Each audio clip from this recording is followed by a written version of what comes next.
Hello everyone, Ember here, and welcome back to a new video.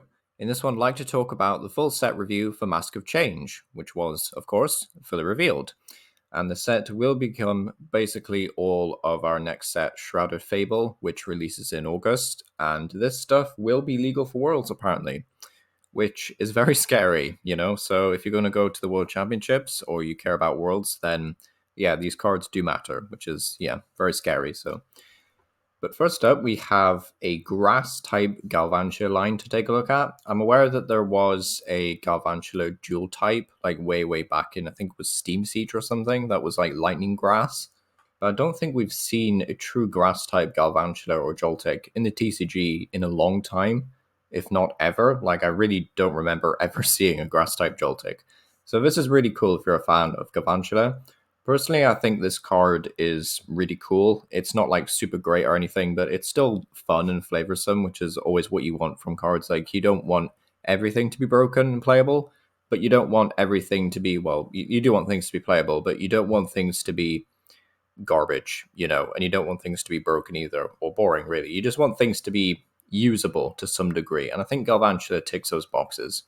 So it does have the ability Compound Eyes that says if your opponent's active has any abilities, its attacks do plus 50 damage, which is quite nice. And then Shocking Web for a Grass Colorless does 50 damage, and if this Pokemon has any lightning energy attached to it, this attack does 80 more damage. So you can do 130 and then 180 with the ability buff, which is quite nice. It's obviously not like super great, but I could definitely see like a very fun budget deck with this and something like maybe not Frostlass actually, because you would hurt your own stuff, but like you could do something with like Mirage Gate and Lost Zone potentially. I mean, it could be alright in GLC. You'd have to play two different energy types, but I'm sure there are workarounds for that. And there was actually a Terastal Galvantula EX that was leaked way back. So maybe that is a sign that Galvantula could be playable in that deck if that card ends up being real. So that's cool. But either way, I think this card is quite fun. Just seems to be quite a fun card that deserved a shout out. Next up is we have a Dartrix with United Wings. Will this make the United Wings deck really playable? I think it'll just make it okay, to be honest. I don't think it'll make it super broken. Obviously, having a good time against Charizard is quite nice, and you can always play this Decidueye, which has the attack Strong Shot that does 170, which is obviously fantastic against Charizard. But you will have to start playing Grass Energy as well as, Dark Energy for Murkrow, which seems a bit annoying. But, it might be worth it. You still, of course, have to play Rowlet if you do that, though. So, yeah, Dartrix might have to just be like a 4 of in the deck, and then maybe you don't play the other birds. But either way, it seems like a fine addition to the United Wings deck. And, I know a lot of people are a big fan of that archetype. So cool to see it getting more buffs. And we also have this Decidueye, which by itself isn't that impressive, but to be fair, 170 for one Grass Energy. It seems like a lot of damage, but truth be told, if you're never getting like a 1 KO, it's just not really going to do enough damage, unfortunately. At least I don't think so. Not being a stage 2, which is a shame. So, yeah, it is a bit of a shame, but I don't think this is quite doing enough to be a good budget deck, which is, yeah, it's just a wee bit of a shame. Like, how did we ever get to the point where doing 170 for 1 energy wasn't considered great? But, yeah, it's one of those weird things. But I guess maybe with, like, Crimorant and some other stuff, it could be quite fun. But, yeah, 170 is just not a lot of damage, sadly. Then we have a Tapu Bulu, which is doing a lot of damage. 220 for what is essentially just 4 energy, and then 30 to itself. Smacks of being a very playable GLC card. Same for this Decidueye, actually. Like, a lot of GLC stuff in this set, by the way. But yeah, Tapu Bulu very much strikes to me as being a GLC card. However, how would you play this in Standard? I'm not sure because, of course, Ogerpon only charges energy to itself. I mean, you could, I guess, in theory, get Energy Switch involved, which just seems way too slow and clunky. But, 220 is respectable, so if we ever get a way of ramping Grass Energy that's maybe not Gardenia's Vigor, then Tapu Bulu could be really funny. Like, I just know there's going to be someone out there who tries to play like a Tapu Bulu Gardenia quad deck or something weird, but, Woodhammer doing 220, like 220 is a lot of damage. It's a lot more than 170. It means you'll KO a lot of basic EXs, but the 30 to itself is irrelevant. But yeah, it's just the energy cost for Tapu Bulu right now. But yeah, very cool card worth keeping an eye on. We also have a Houndoom, which just does 100 damage, and during your opponent's next turn, the defending Pokemon's attacks do 100 less. I'm just going to say this right off the bat. I think this is pretty playable in GLC, I would say. Maybe not standard, but got some nice looking Mad Max artwork in the background there. It's nice. But yeah, Hound Doom I think is definitely a bit of a GLC card, but yeah, not the standard. We have an Iron Moth, which I think we talked about this recently, but it's not super great. The artwork is lovely, but Wild Projector only doing 120, and during your opponent's next turn, prevent all damage done to this Pokemon by your opponent's ancient Pokemon. Seems quite cool, but again, Fire colorless, as we mentioned previously, is a lot for this effect, and I just don't see ancient Pokemon really being prevalent enough in the format. I mean, I guess Raging Bolt is poised to be a great deck, but Fire colorless, very, very expensive. You're probably only getting this off once in a game or something, so yeah, it just feels a bit too expensive. Then we have a new Seadra line, which is nice, and a Kingdra EX to go along with potentially the Kingdra from Paradox Rift, although probably not, to be fair. Kingdra EX has 310 HP, so quite a beefy boy. Two very nice attacks, one of which hasn't been... Oh wait, they have been translated, they've just been crushed together. Royal Orders for a single water NG allows you to put up to 3 water Pokemon from your discard pile onto your bench. So you can probably just get like a Kingdra and 2 Baxcalibur or something, which is quite nice. And then Hydro Pump for 2 colors does 50 damage and then 50 more for each water energy attached to Kingdra. So Baxcalibur. yeah, this is absolutely a Baxcalibur card. I can't see how else you would play this. I think manual attachments is a bit too slow. It's a shame that we don't have the Kingdra from Battle Styles that could conserve energy when your active Pokemon was KO'd, but yeah, something fun to try and expand it, I guess. But yeah, Kingdra EX, unfortunately, is suffering a bit from not being a Chien-Pao, I guess. And to be honest, is it worth it just putting all that energy on? Like Blastoise needs 2 energy, and then you can discard, 2 from your hand to do 280 or something. I think Blastoise might just be a wee bit more efficient, but Kingdra does seem like a lot of fun. I can already picture all the thumbnails that people make from Kingdra, so, definitely a bit of a content card, and that's cool because we need more decks from the set. It is just a special set at the end of the day, so getting a Kingdra Baxcalibur deck will be fun to try out, and you could do some shenanigans with like Wailord onto the bench, so yeah, could be a fun card, but not sure how good it is really. Then we have a new Weavile line with Hailclaw doing 70 and discard all energy from Weavile and inflicts Paralysis. I mean, it's okay with Baxcalibur, but 2 water energy, I guess it's like more of a control card more than anything, but yeah, not sure how good this is realistically, but I can see why this could be good in the right situations. It's just maybe held back by the fact that it's a stage 1. Then we have a Revroom EX, which has a very fun attack that I'm glad to see come back to the TCG already. Accelerating Flash does 20 damage, and if this Pokemon moved from your bench to the active, this attack does 120 more.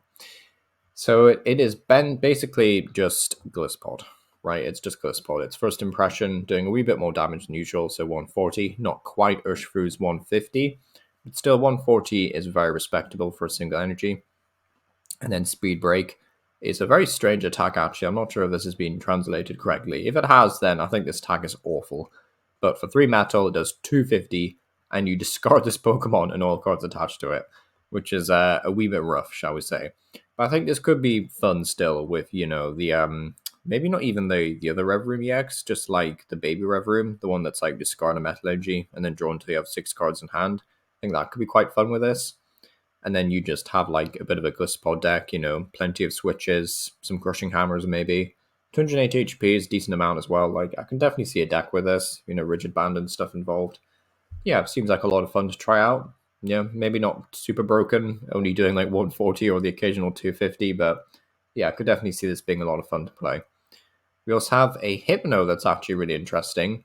Daydream does 80 damage, and during your opponent's next turn, if they attach an energy card from their hand to the defending Pokemon, their turn ends, which is very interesting. It's also quite scary in GLC because a lot of the stage 2s don't seem to have more than 160 HP. So you're essentially threatening a 2 KO, and then they can't attach any more energy from their hand to that Pokemon. I'm also going to assume this includes abilities like Baxcalibur that would also attach energy from the hand, which is cool. So yeah, definitely think this Hypno is worth keeping an eye on. Maybe a wee bit too slow for standard, again, costing 2 energy and being a stage 1. But still, for something like GLC, could definitely see some play. Then we have a fun new Dusknoir line, which is already generating quite a bit of buzz online, actually.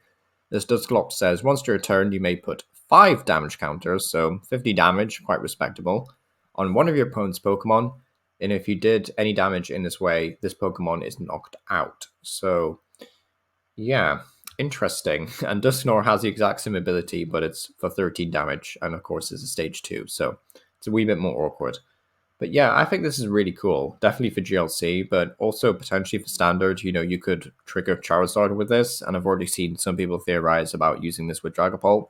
So, like, what you do is you essentially KO a Pokemon, then finish off another one with Dragapult. Or in Charizard, you could KO a Pokemon, then you get the prize buff from Dusclops going down, and then that allows you to swing even harder with Charizard. So, yeah, I definitely think there's a lot of fun potential with Dusclops, especially in spread decks as well. So, yeah, very, very fun card. Could definitely see this seeing a lot of play. Then we have a Cresselia, which was actually going to be a topic of its own video, which might still happen yet, but we'll see. Crescent Purge for 3 Psychic Energy does 80 damage, and you may turn one of your face down prize cards face up. If you do, this attack does 80 more damage. Okay, I mean, that's like, I guess it puts you on a timer because you'll run out of prize cards to turn face up, so you're like slowly using a town map effectively throughout the game. But even then, 160 just feels kind of bad, especially when we have like a Latios, which does like 180, I think, for 3 Psychic Energy. So I'm not really sure why this needed to be a thing. I get why they keep printing these 80 plus 80 damage attacks. It's nothing creative or new. You know, you feel like you see these every set now. It's just nothing that special. Like, I do enjoy interaction with prize cards, but this just feels very underwhelming and honestly a wee bit boring, to be honest. You know, it's a wee bit boring. I can still think it would be quite a lot of fun in GLC, but you know, still a bit boring. Then we have a Sylveon, so there is an Eevee this set. Sadly, it is not a fairy type. Another topic for a video I want to get around to doing at some point. But yeah, 2 attacks. The second one is a nothing burger attack, but the first one, Mystic Return, flip a coin of heads, shuffle one of your opponent's benched Pokemon, all cards attached to it back into their deck. I like these attacks. I think they're quite funny. They're never competitive or viable, but you know, they're still quite funny to use. We also have a Toxicroak line, which I don't think was doing anything. Clean hit does 90 damage, and if your opponent is an evolution, it does 180 instead. But we've talked about this before. Like 180 just isn't a lot of damage anymore. Like if this had come around in the Zorog GX era, then that would have been terrifying. But yeah, Toxicroak sadly not a very good card. Then we get to a card that I'm actually really excited for, Blood Moon Ursaluna. 150 HP, has a very cool ability, Rule of Thumb, allowing you to accelerate 2 fighting energy when you bench it, which is really cool. And then Mud Bite for Fighting Colas does 100, and then 30 more for each damage counter on your opponent's active. So very much a 2-hit KO kind of Pokemon. So what you want to do realistically is hit something very efficiently. So with like a Cramorant, or I don't know, this is a wee bit more on the rogue side, but you know that Veluza, for example, that I think attacks for free if you have no cards in hand. I mean, you could even use Arcanine, which can do like 120. So there's definitely a few options to play this card. It seems like a lot of fun, especially in like a luminous single prize budget deck, which is always my kind of jam. You know, very fun to try out. So yeah, definitely looking forward to this card. Really seems like a lot of fun. Slitherwing, which is a counter to Iron Thorns and what's his name? Not Iron Treads. That's never going to see play. Iron Thorns and Iron Hands is the one I'm thinking of. So yeah, that's kind of cool, I guess. But at the end of the day, it still seems super niche, and the energy cost is a wee bit awkward. You know, we're at that point in the game where fighting Colas is too awkward to pay for if you don't have Raihan in the format. So feels kind of bad, but yeah, still a bit too slow, sadly. We also have a Zubat, which can define a supporter. Okay. We have a Golbat that can do 80 damage. Okay.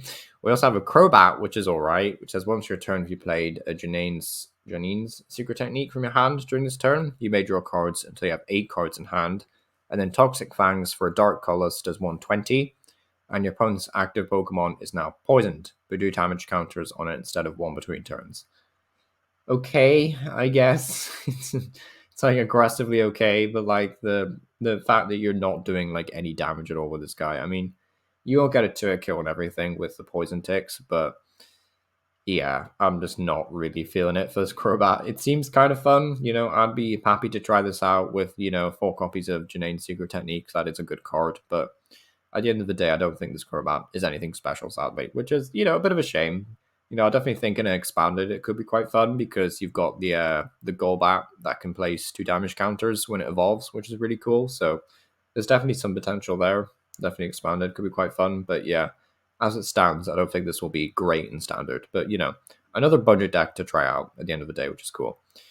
We have an Absol that does 20 damage, and if you have at least 3 Dark Energy in play, this attack does 50 more. So you can do. Is that correct? Is that really correct? Yeah, it caps at 70. Oh, it feels bad. Yeah, that feels really bad. I mean, at least you can still hit the weakness on things, which is cool, but 70 damage? Really?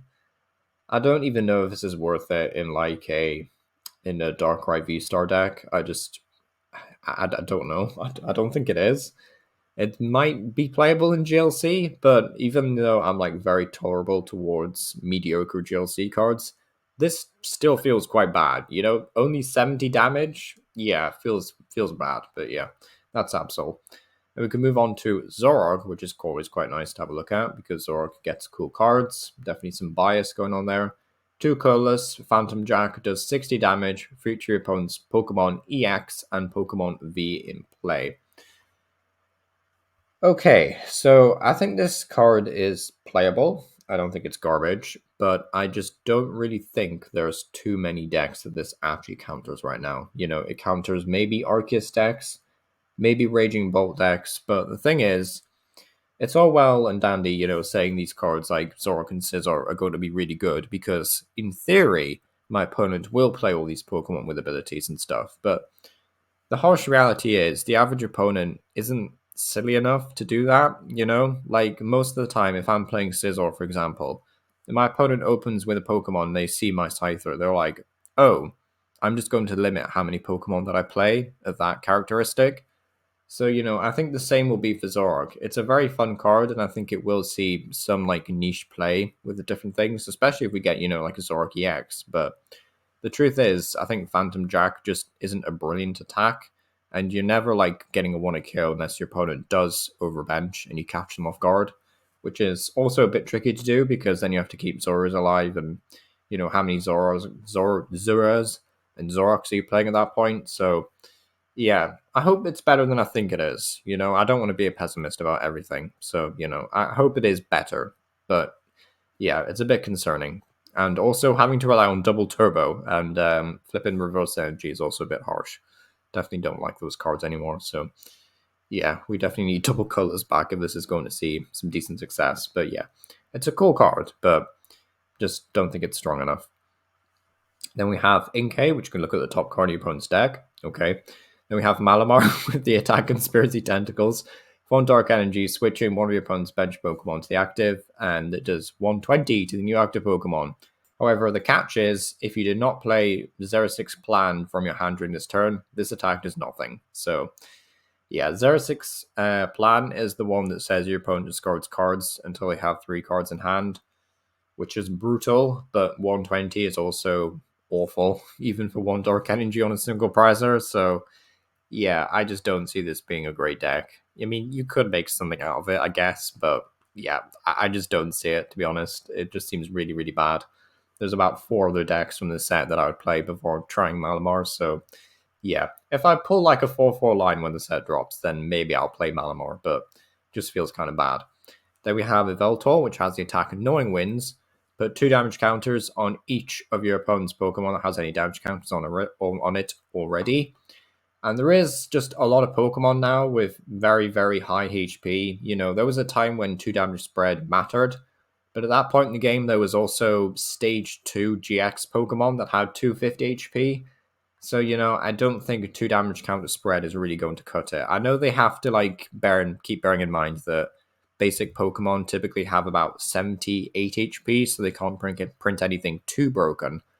But the thing is, I just don't see how 2 damage counters is ever going to be enough. Like, maybe with Frostlass and Tinglu, this will be enough, but 2 damage counters just feels bad. Again, a GLC card, but, it just doesn't seem good enough in standard. Then we have Okidogi, which I feel like I've talked about way too many times already on this channel. But just very quickly, we'll go over his stats again. Crazy Chain doing 130, and if it's poison, it does 130 more. So 260, but 270 with a poison. So, it's a lot of damage to be dealing. You can obviously get modifiers involved as well with poison and just bans in general, like Maximum Belt. But you also have to bear in mind that Janane's secret technique will allow you to search your deck for a dark energy and attach one to up to 2 Pokemon. And if you do, then your active Pokemon is poisoned if you attached energy in this way to your active Pokemon. So it's a way to get Okidogi poisoned. It's a way to ramp energy. So yeah, the deck kind of just builds itself at that point. You just play Okidogi, maybe Munkidori, but Munkidori seems a bit weak. Pheasantipity, absolutely. And then like Peturant. So, Peturant, Okidogi with Janane's secret technique just seems to be a deck. So that's cool. I like poison. I like the monkeys, but we'll have to see if it's enough. 260 feels like it should be enough. Like even in this day and age, it's a lot of damage to be doing. But we'll have to see just how good this deck is. It seems fun though. Like Monkey Dory is also quite fun. If it gets KO'd, your opponent takes one less prize card.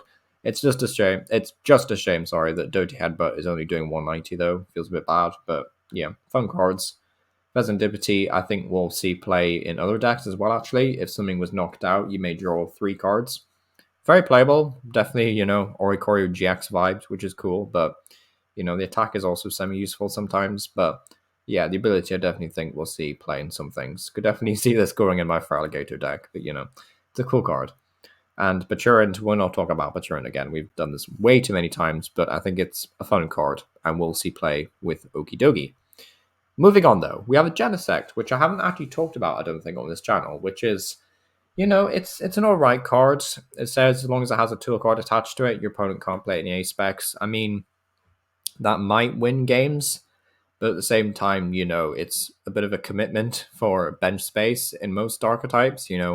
Dragapult probably can't get away with this. Chien-Pao will struggle for bench space. I think there's a lot of decks that will just struggle a bit for actually finding room for Genesect. It seems playable, don't get me wrong, and this is definitely the kind of card that I could see making its way into a lot of lists for Worlds, but truth be told, I don't think it's going to make too much of a difference, especially not with a Lost Vacuum around. But then we have a Copperaja, which I'm just going to say right off the bat, I think this is a GLC card. I don't think this is anything special. 230, okay, I guess, but it's just not going to get to V-Stars or like any bigger EXs. So, it's a cool card, I guess, but playable maybe with Matang as a budget deck. But yeah, that's Copperaja. Then we have the Varum to go with the Rev Room that was revealed earlier. We do have a new Fracture line, which is quite cool. With ability on Nerve, your opponent can't play any items or supporter cards from their hand.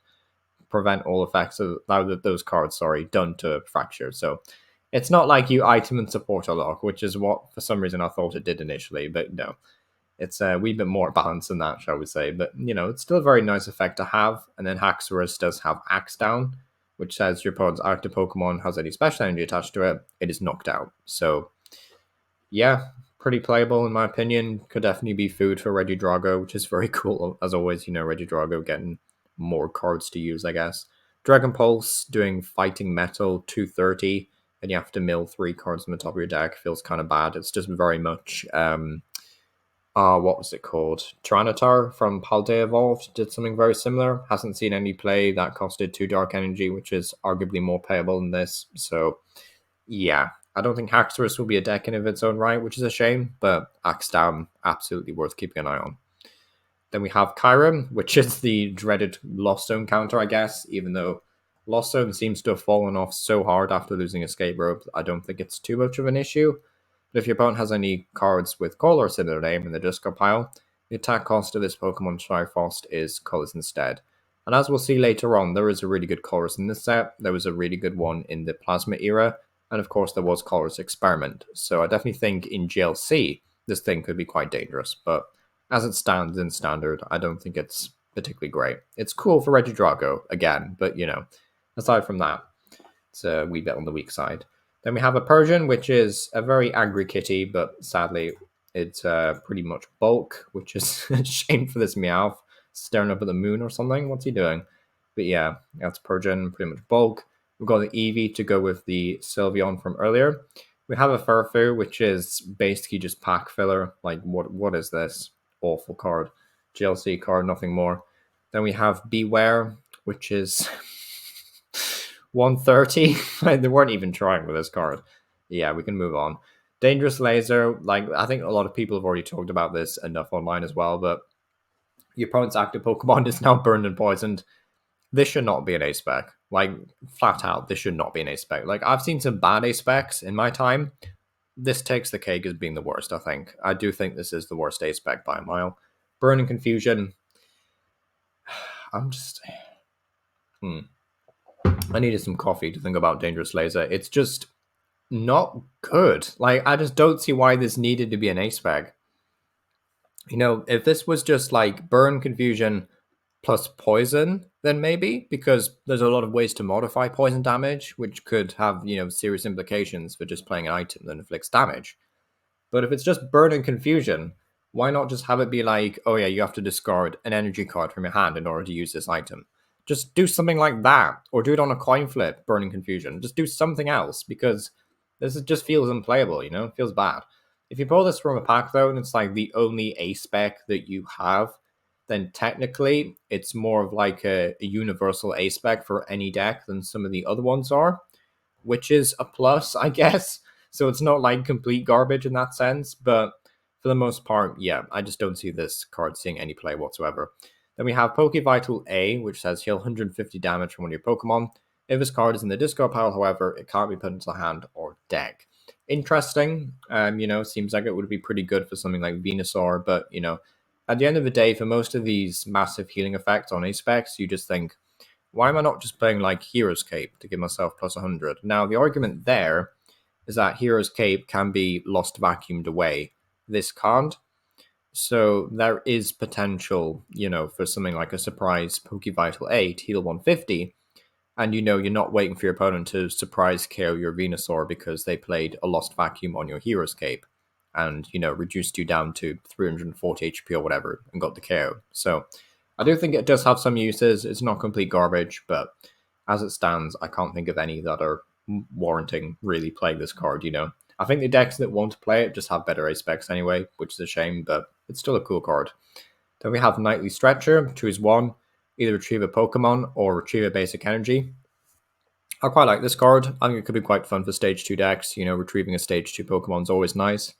Also, just having the option to retrieve a basic energy, but you have the flexibility to choose, which is really nice. It's not just like energy retrieval, which is almost only going to go into decks that need to ramp a lot of energy from hand.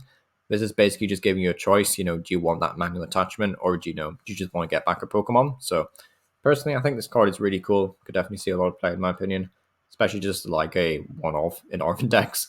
Because it's essentially like, well, it is like Arven for Super Rod, but more so in the sense that you're Arven for Nightly Stretcher, so you get that Pokemon directly back to your hand if you need one specific one. So, Nightly Stretcher, could definitely see this card seeing play.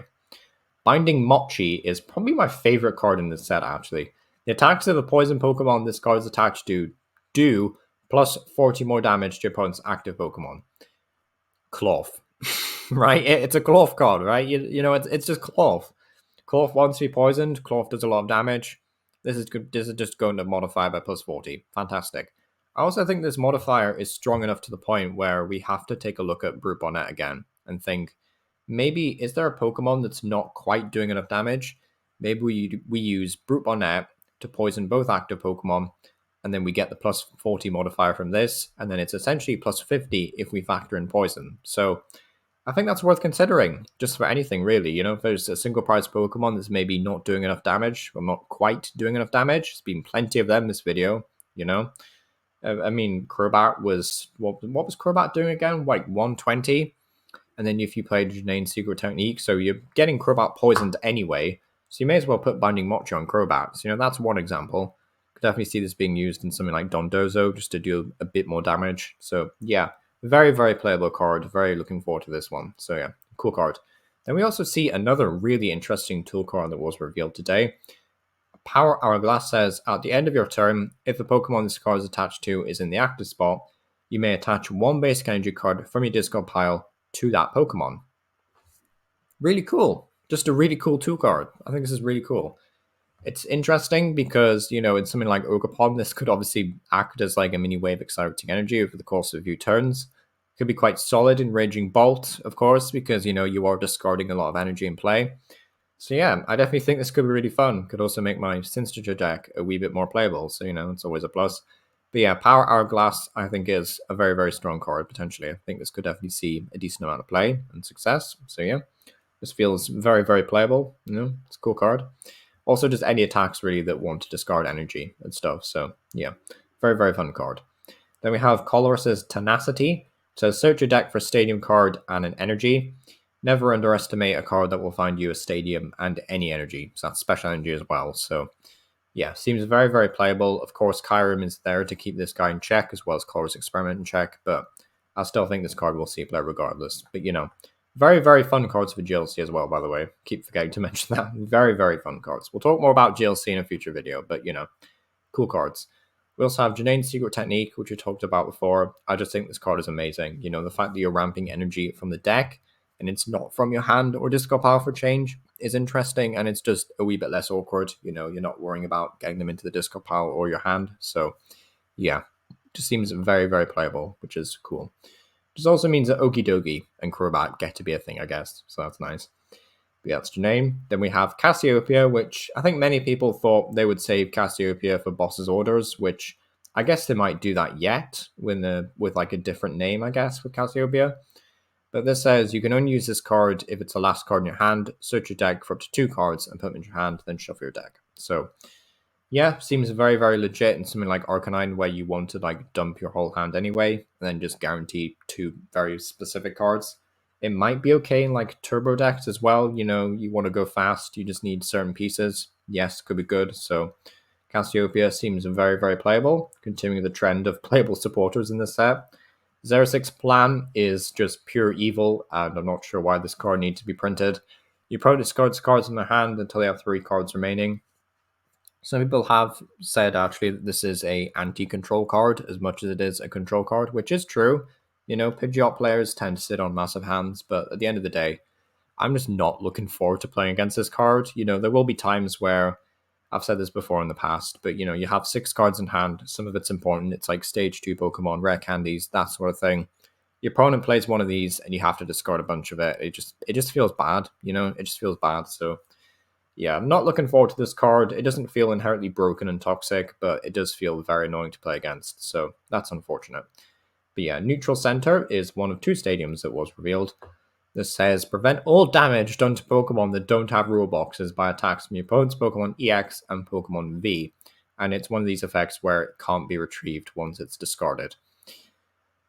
Interesting. Very, very interesting. I think this does have the potential to win games. And I think, depending on how successful it is, it could force people to actually put stadiums in their deck as a compulsory factor, especially against single prize decks, right? Because if you put this in play and your opponent doesn't have a stadium, then what do? They're not going to take prizes because they're not doing any damage. So, I do think this does have potential to see a huge chunk of play if it's, timed right, I guess. It's a kind of card that could sneak into Worlds and surprise everyone, but I'm sure people are well aware of this card going into Worlds. But, either way, it's a very, very scary card, I think. Very, very scary. Nighttime Academy says once during each player's turn, that player may put a card from their hand on top of their deck. Macargo EX support, finally. So yeah, didn't take that long actually, but we got some Macargo EX support, which is always great. So that's cool. Just means we don't have to use that silly Cypher Maniac's deciphering card anymore. We can just use Infernape and Nighttime Academy. So yeah, that's cool. Do like it when Macargo gets buffs, but yeah, it's a nice stadium as well, actually. It looks very nice. And then we also have some secret rares. All of these, I think, look great, especially the Dusclops line. They look cool.